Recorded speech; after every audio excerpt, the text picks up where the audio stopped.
అందరూ కూడా తమ తమ సీట్లలో కూర్చోండి. తర్వాత ప్రోగ్రామ్ తర్వాత మనతోటే అట్లా కలిసి ఉంటాడు. సభకు సనాయన సభకు విచ్చేసిన ఆర్మూర్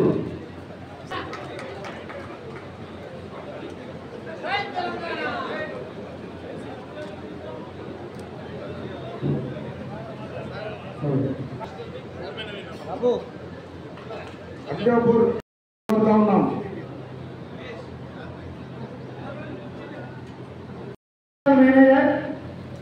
ఒక ఇద్దరు లేవన్నా మన ప్రియతమ నేత మన ఎప్పుడు మన ఆర్మూర్ అభివృద్ధి పదంలో నడుస్తుందని మనం ఎదురు చూస్తున్న మన ముఖ్య నాయకులు మన అందరికీ మరియు ఈ సమావేశానికి వచ్చేసినటువంటి నాతోటి టిఆర్ఎస్ మొన్న టీడీపీలోకి వెళ్ళి వచ్చిన వాళ్ళకి కూడా దళిత బంధు ఇచ్చారు. చెప్తున్నానే ఇక మళ్ళీ అట్లా జరగద్దని చెప్తున్నా. టీడీపీలోకి వచ్చిన వాళ్ళకి పేర్లు రాసి పెట్టుకోండి అని సవినయంగా చేతులు జోడించి నేను మన పేరు మీద మీరు అసలు పెట్టుకోరు, కాంగ్రెస్ వాళ్ళకు ఒక బుక్ అలాగే పెట్టుకోరు. మరి ఇక్కడ ఉన్న వాళ్ళంతా కూడా డైమండ్స్ ఆణిముత్యాలే, బీఆర్ఎస్ సైన్యమే. అందరూ వేదిక పైన కూర్చోవాలి. ఈ రాష్ట్ర ముఖ్యమంత్రి చేస్తున్నటువంటి సంక్షోభం చూస్తూ ఉన్నారు కాబట్టి ప్రజలంతా కేసీఆర్ని కోరుకుంటున్నారు. 27వ తారీఖు నాడు పెద్ద ఎత్తున ఈ సభను విజయవంతం చేయబోతుందని చెప్పి తెలియజేస్తూ ఇప్పుడే మీనాక్షి నటరాజన్ కాంగ్రెస్ ఇన్ఛార్జ్ తెలంగాణ సెక్రటరీకి వచ్చిందని తెలిసింది. గతంలో అన్నారు ముఖ్యమంత్రి గారు, ఒకవేళ కనుక బీఆర్ఎస్ పార్టీ అనేది తెలంగాణ రక్షణ కవచం, ఒకవేళ కాకపోతే వేరే వాళ్ళు వస్తే ఈ రాష్ట్రం ఎవరి పాలవుతుందో మీరు చూస్తారని చెప్పారు.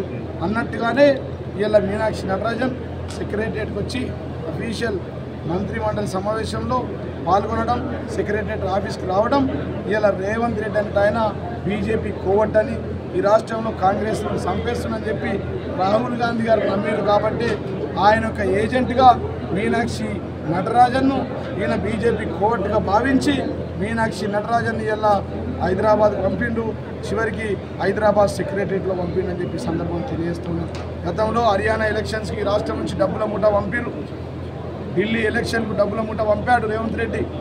మరి మహారాష్ట్ర ఎన్నికల్లో డబ్బుల మూట పంపాడు.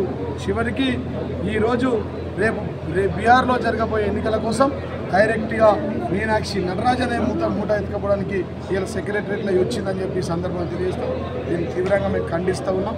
ఎవరు ఏం చేసినా కానీ వదిలి పట్టేది లేదని చెప్పి ఈ సందర్భంగా తెలియజేస్తూ ఈ బీజేపీ నాయకులు వారికి బండి సంజయ్, ఎంపీ అరవింద్, కిషన్ రెడ్డి ఎందుకు మద్దతు పలుకుతున్నారు? మీరిద్దరు కలిసిపోయే కదా. వీళ్ళ బంధం ఎట్లయిపోయిందంటే మ్యాచ్ ఫిక్సింగ్ అంటారు గతంలో. ఇది మ్యాచ్ ఫిక్సింగ్ కాదు, ఫెవికాల్ ఫిక్సింగ్ అయిందని చెప్పి సందర్భం తెలుస్తుంది. ఫెవికాల్ అంటుకుంటే విడిచిపెట్టరు కదా. ఆ విధంగా వీరి యొక్క ప్రవర్తన కొనసాగుతూ ఉంది కాబట్టి ప్రజలు ఎవ్వరు నమ్మే పరిస్థితులు లేరు.